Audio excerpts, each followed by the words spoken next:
So welcome to my channel. So in this tutorial, I'll be showing you how to build a Snowflake end-to-end data engineering project. So this project is actually going to be for sales analytics. So we're going to be doing some sales analytics. So it involves the use of AWS.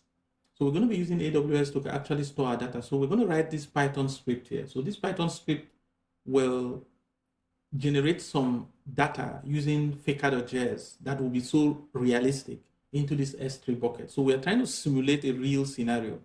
And then we're going to be creating an external stage here. So this external stage is going to be connected to the S3.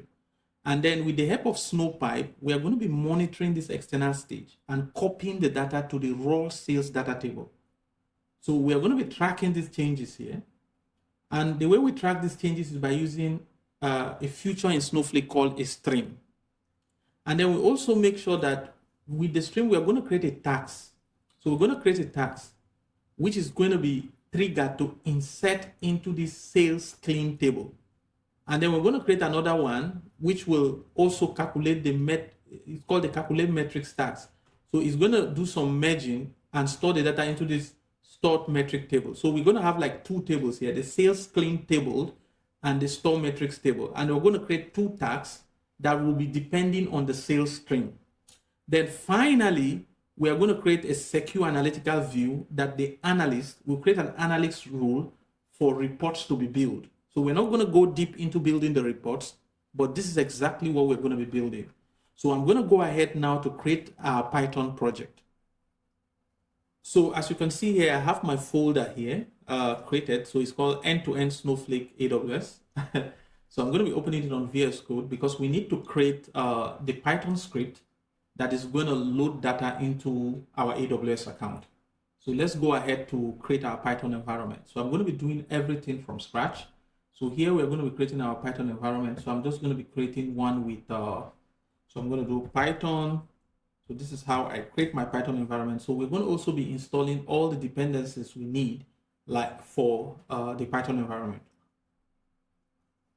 So as you can see here, we have our Python environment here. So we need to activate this Python environment. So I'm going to activate it using this script. So I'm just going to copy here, and then I'm just going to paste it here. So we're just going to copy this path. So copy the path. So this is kind of like an easy way to activate the environment. So I get my environment activated. So you can see there. So now we want to install, I'm going to use Clear. So we want to install all the dependencies that we need. So I'm just going to get it here just to save our time. So we're going to do install faker boto3. So I'm going to explain what all these dependencies. So faker will help us generate the fake data. Boto3, it will enable us to kind of like communicate with our X3 in AWS. So this one actually could be omitted, but this is just AWS CLI, so that you could check some things, and then you have your date time, of course, which can also be omitted. So I'm going to install everything here. While it's installing, so let's go ahead to create our file that is going to be, so the major file we're going to have here. So let's create a file here called data generator. So we're just going to create a file here, and it's going to be called datagen.py. So while we've created the file, we also want to go to AWS to kind of like get some of the things we're going to be needing. So we need to create the AWS keys that we're going to be using to access X3 from our local environment. So to do that, we need to come to this service, the identity and management service here for AWS called IAM. So I'm just going to click here now. So we're going to be creating a user, but this is not going to be like your conventional user that's going to be logging in to do anything. So this user is just going to be having programmatic access to AWS from our local machine. So we want to create a user here. I'm just going to call this user an arbitrary name. So I'm just going to call it Bingo. So this is the name of the user. And then we're just going to go next. And then here, I will just say add user to group. I think I don't really care. So let's just go next again. And then I'm just going to create the user. So I want to create the user. The most important thing is for me to create the user. So when I create the user, I'm going to open the user here. And then you're going to see here at this page, create access key. This is what we're interested in. So I'll click on create access key. So you plan to use the access key to enable AWS CLI to access your AWS account. You plan to use the access key to enable application code in local development environment to access your account. So there are so many stuff here, but I think this should work. So local code, and then I'm going to go next. So I'm going to say I understand next, and then create access key. So when we create the access key, it's going to give me the two things, the access key and the secret access key. So I'm going to keep both the access key and the secret in a, so I'm going to go ahead to store them and then resume back and show you how I'm going to add them to my code. So I have brought the access key right here. So you could see the access key here and the secret key. So I have them, both of them here. So I'm going to be deleting them definitely after this video. So you won't be able to use them. So you need to create yours and use it so that you'll be able to access S3. So one of the things we didn't do that I'm going to show you is how to kind of like give it access to S3. So let's go get that done. So now I'm just going to click done. And then when I come here, I'm just going to make sure that I'm able to give access here. So you could see here that we have the user here. So let's go up here. So you see permissions here. Under permissions, you see we could add permission. So let's click on add permission. And then we could see in this place, you could see here, they say attach policies directly. So this is what I'm going to be choosing. And I'm going to be looking for S3. So I'm going to say X3. So here, although you are supposed to create your own custom policy, but for now, just because it's a tutorial, I'm just going to be using this, but this is not best practice. So I'm just going to click on Amazon S3 full access. Then I'm going to go next. So this policy will be attached to this user. So this user will have exclusive access to my X3 to be able to create, push, get bucket list and whatever. So now we need to go back to the code, the point of reckoning. So we need to go back to the code and write the script that's going to generate the dummy data and store it inside of our S3 bucket.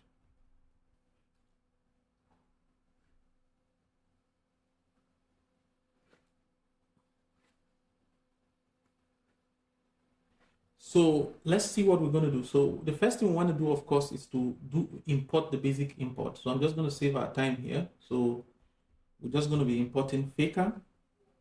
So Faker, from Faker, we're going to import Breakthrough tree. We're going to import JSON, and then date time, of course, random.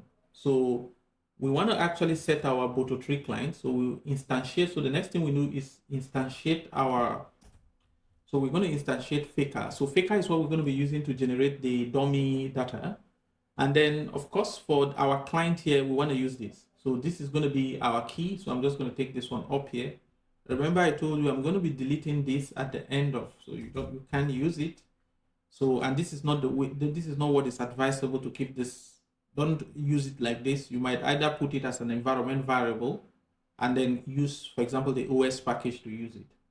So here I'm just going to say for access key, I'm just going to put the ID here. So this is going to be our access key. And then for the secret here, we're just going to put our secret key here. So I think this should be fine. And then we want to define a function. So this function we're going to be defining will generate the sales data. I've already written the function so that our video is not going to take a whole lot of time. So this is our function. So basically what this function is going to do is that it's going to, based on the number of records, so based on this range, so we want like 100 rows. So what it's going to do is that it's going to create this dictionary here called sale that is going to generate a fake UUID, a date time, a fake name. It's going to also choose between these choices, and then some quantity, some price, and then a fake city, of course, and then payment method, whether it's credit card. So this is going to be the function we're going to be using to generate our sales data. So this is going to generate the JSON data. Then, of course, I've also written a function that will load to S3. So we also have a function here that is going to upload this data generated to S3. So let me get that function in place also. So what is going to happen here is that, you see, so we're getting our data, we get our bucket name, we also get our file name, so the file name, and then here we are just dumping, we are just putting the object, so you could see here the JSON data inside of our S3 using the Boto3 client, of course, so that we instantiated here. So you see, so this is exactly what we're doing. So the next thing we want to do, of course, is to, so what we're going to do is that we're going to create the main loop. So we're going to create a bucket now. So we're going to create a bucket. So remember we instantiated this bucket tree, but we don't have a bucket yet. So I need to go to Amazon now to create an S3 bucket created on this region. So now I'm going to be creating my bucket here. So I'm just going to create a bucket here. So I'm just going to call it, so we'll call it our sales lake. So that's what I'm going to call it. So it's going to call sales lake. And we're just going to go ahead to create our bucket. So we click on create bucket.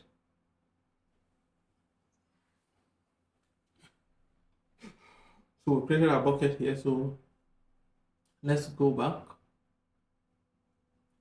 here, and then somewhere on the top here we could just write our bucket name,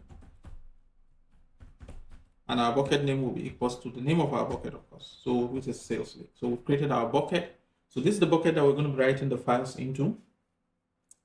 So the next thing, of course, we want to do is to define our main loop here. So we're going to have a main loop here down here. So you know the normal stuff. So if underscore name equals to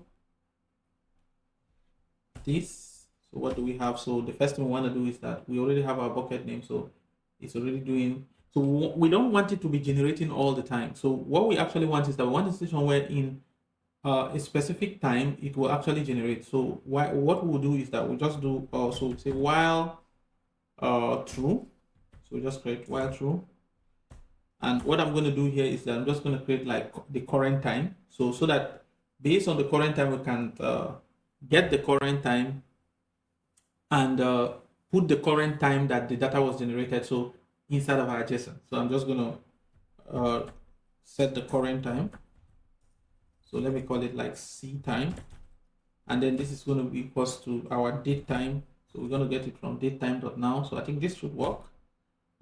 Yes, I think this is going to work. So current time is going to be this. So, and then our file name. So our file underscore name is going to be based on that. So it's going to be, so we're going to do something like this. So we're going to, let's see. So we want something that will take the time. Let's say sales data underscore this. So whatever we have here, let's just put like sales data. Then we're going to put underscore this. So we can also put an underscore here. So now you see, so we have unique file names each time. So the first thing we want to do is that we want to generate the data. So let's get our sales data generated now. So we're going to use the function we defined earlier to say, okay, sales data is going to be equals to generate sales data. So this is going to be generating our sales data. And remember, this function here, generate sales data, is going to return 100 records. So you see, so it's going to be returning this dictionary here, this dictionary object. So what we want to do now is we want to upload this data to our S3. So we need three stuff. So we're going to say upload to S3. It's already auto-suggesting here. It's working for me. So you have the sales data, you have the bucket name, and also the file name. So now we want to wait for some time. So we're going to do time.sleep, and then I'm going to pass in like 100. So just wait for some time, some delay. So let's make it 200. I think this should be like this should probably be like 5 minutes or so. So what will happen is that we are going to be executing this function now and see exactly what is going to happen. So I'm just going to execute it here. So the name is datagen.py. So we're just going to come here. So let's see whether the file is in the path. Yes. So now we can do Python, and then we're going to do datagen.py. So let's see what happens.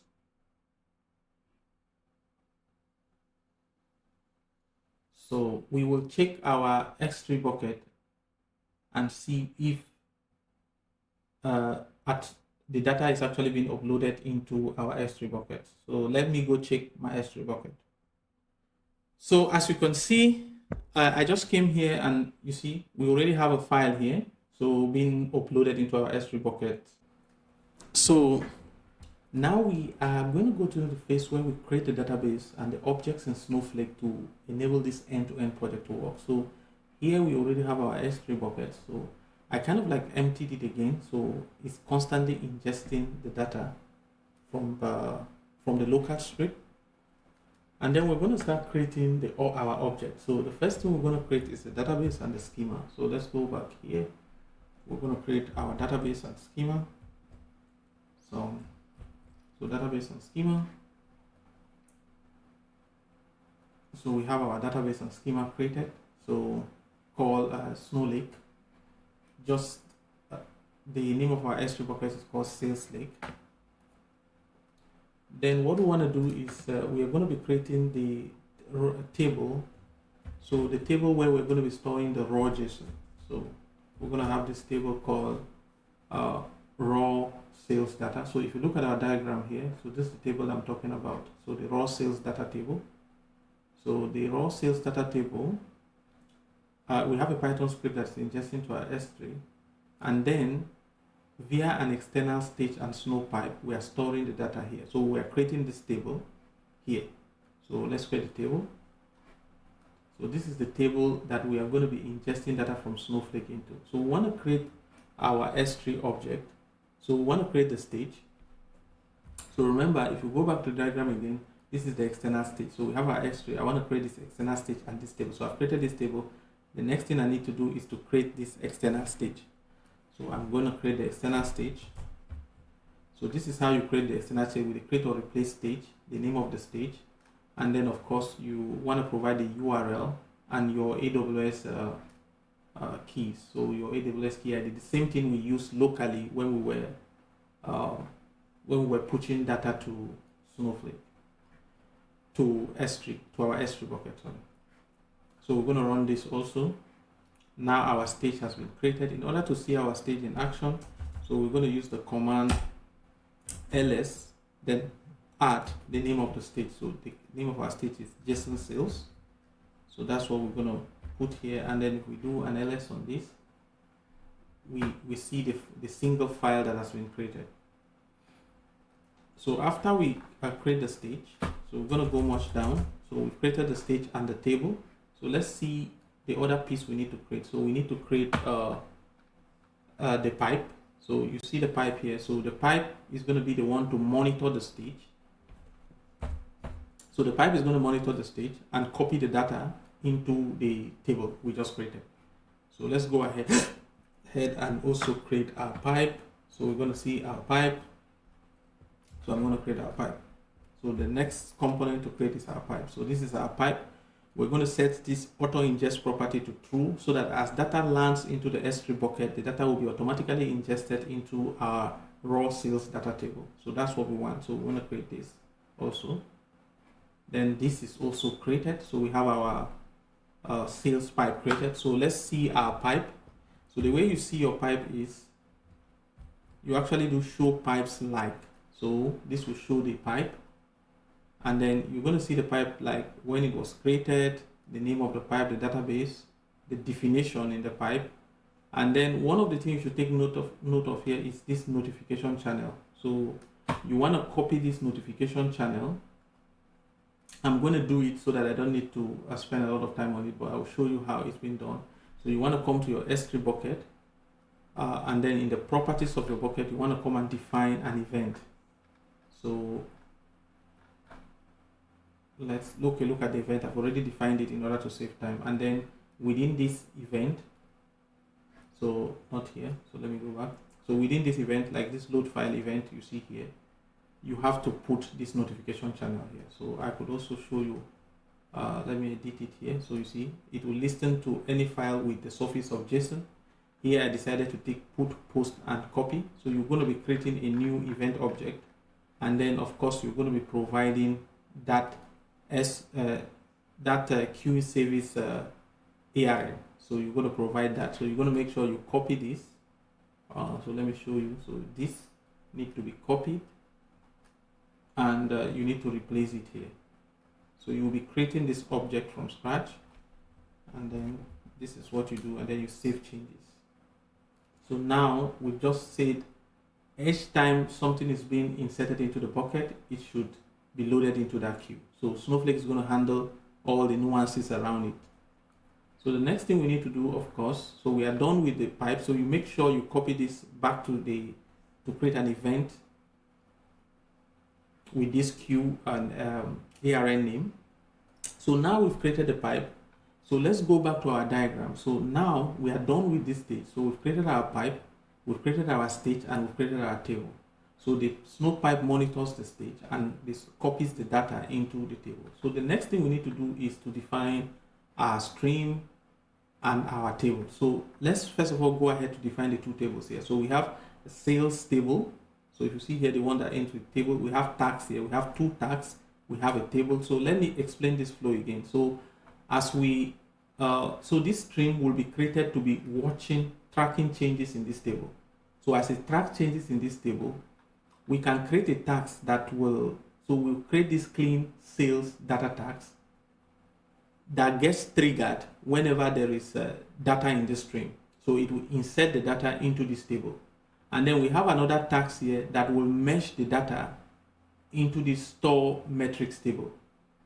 So, and finally, we have the final view layer that is just a view on top of this store metrics table. So the essence is not really the analytics that is happening here, but it's just to show you how an end-to-end pipeline will be built. So let's go ahead and create these two tables before we create the tags and the stream. So let's go back to the so here now we are going to create our two tables. So I'm going to bring the definition for, I'm not going to take much of your time in creating these tables. So I'm just going to bring the definition for you to see. So these are the two tables. So here we have the transaction ID, the sales timestamp. We have the customer name, the product, the quantity, price, total amount, store location, and payment method. So we're creating these two tables here, the sales cleaned, and we're creating another one called the store metrics. So basically, I'm not really too concerned in this tutorial about what is happening in the pipeline. I can share the SQL code for you because it's going to take a lot of time. I just want, it's quite straightforward to understand, but the goal is just to show you how such pipelines could be built. So now if we could create these two tables. So let's go ahead and create the tables. So now we've created the tables. So the next thing we need to do is to create the stream. So we could as well create the stream first. So you see the sales stream. So what we've done now is that we are trying to create all the objects here. So the sales stream is going to track changes in this raw table, and then we will have a tags that inserts and another tags that merge. So let's create the stream. So here we're going to create the stream before we create the two tags. So we're going to do that fast. So let me go ahead and create the stream. So this is the syntax for creating the stream. So we're going to create the stream like this. And then our stream has been created. So let's see. So we could check it here and see that the stream was created. So the next thing we need to do is create the tags. So I'm going to create the tags and I'm going to explain what is happening in the tags. So we're just going to create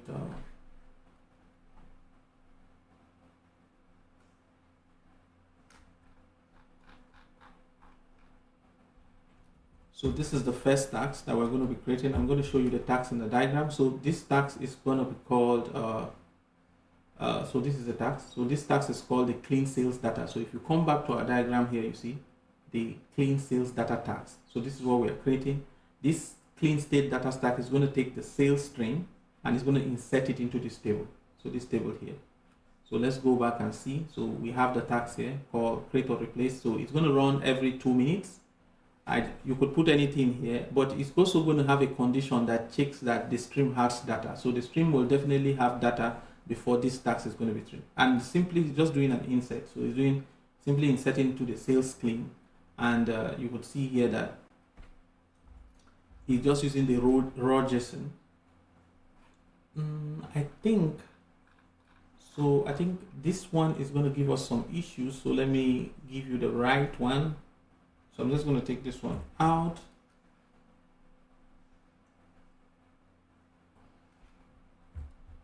So this is, so the reason why, because of the structure of the JSON is in a very big array. So you have like a big array and then you have like JSON objects inside of it. So because of that, we will need to flatten it. If not, we're going to get some error. So that's why you see I had to replace it with this. So here we are just saying, so we are just using this same here, but I could change it to 2 minutes to the same, not really different. The only thing here is that I'm flattening the raw JSON object here. So that's the only thing that it's happening. The next thing we also need to do is also create the tags for the second tags that will do the merging. So let's create that tags and also create the view. So I just want to be fast about it. So these are quite straightforward aggregations, nothing much here. So here we're just creating this calculate store metrics, and then we are saying this tax is going to be depending on this tax. So we don't need to execute this tax separately. So what happens is that if you execute this tax, say manually, this tax is going to be triggered after that tax complete. So you see after clean sales data. So the tax are linked together. And what this is basically doing is a merge and some aggregations. Some basic aggregations here like sum, count, average, first value. And then of course it's doing an update and insert depending on the conditions. And then we have the final view here where we are just doing a simple select on the last table. So basically, if you see the diagram very well, you see what's happening. We have the sales stream, we have a tax here that's doing an insert, we have another tax here that's doing a merge. And we have two tables. One is called the clean sales, the sales cleans table, and the other one is called the store metrics table. And finally, we just have a view. So the basic thing here is just to show you how data flows around the entire, so for example, if you want to build a project also, you know that you can have data in an S3 bucket, and those data you can be inserting the data constantly by using a script or whatever business process your company has, and Snowpipe will ingest that data, and then you have you can pass that data to your downstream tables and finally serve it as a view for your analysts to build reports on. So this is the essence of this project. So let's go back to this one here. I think I've also created this view. So if I've not created it, let me create it again. And also make sure that I create this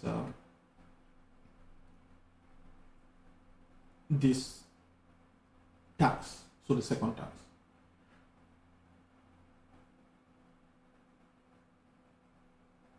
So let's see, it looks like I didn't also create the other one, so let's create this one first. A clean sales tax, so this is the first one. And then when we create this one, we also need to create the second one. So the second one is the one that does the aggregation. So this is typically something you will do in real life. So that's how I'm showing you this. And then you're going to have this this view. So I'm creating it again. Of course, it's create or replace. And then we have all the artifacts of this project created. So let's check it out. So we've created this sales stream. We've created the tax. We've created the table.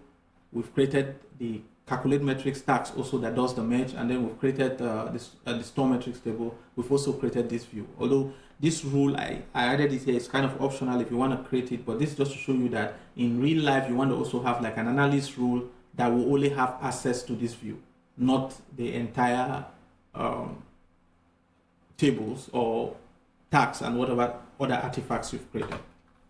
So let's kind of like test things now and see how things. So what we need to do, of course, is we need to, so for this tax to work, we need to kind of like alter the tax. So let me show you what we need to do. So the tax will not automatically work, although you can execute them. So you can execute the tax, but the way you want to do is you want to, so because these tags are linked, you want to follow this sequence. So you want to suspend the root tax. So this is the first tax. And then you want to resume the dependent tax. So this tax will be resumed first before the root tax. So this tax is called the root tax. So this tax depends on this one. So you want to suspend this one, resume this one. And then you want to also finally resume this. So you see, so now both tags are up.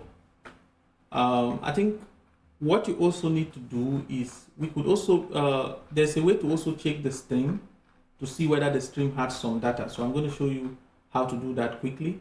So what you could do is to check your stream. So this is how you check your stream to know whether your stream has data. So you say system stream has data, and then this would show you should in case your stream has data. See, true, we already have data flowing into our stream. So you see, this is beautiful.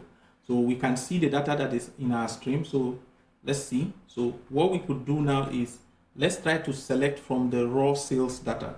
So this is the very first table that Snowpipe writes into. So the raw sales. So let's see whether we have data there. Definitely, you see. So already, we already have like 3 files or so in our S3 bucket. So let's go check the bucket and the sales lake. Let's refresh. I think we should have some files here. Let's see. Yes, you see we have like 4 files now. So it's constantly ingesting this data. So you could see here that we have like 3 of the files have already been ingested here. And then you could see here that we have our stream has some data. So if we check also the stream, so I could also do a select on the stream. Let me see. So the name of the stream is sales stream. So we could also do a select star on our stream. And when we do a select star on our stream, look, let's see, we have, so you see the information is here. So there have been 2 inserts. So in the stream, you have like 2 of these files have already been inserted. So the next thing we could also check our cleans. So let's kind of like see what is in our cleans. So let's see the count of data that we have in our cleans. So you see automatically the data is just flowing. So we do a select count on the sales clean, and this is going to tell us like, so you see we've passed like 200. That is indicative even here in the, so we've had like 2 that have been loaded, 200 different entries that have been loaded into our sales clean. So let's do a select on it, and you're going to see the data coming in. So I told you the essence is not really to go into the analytics, but just to show you, you see the data has moved from the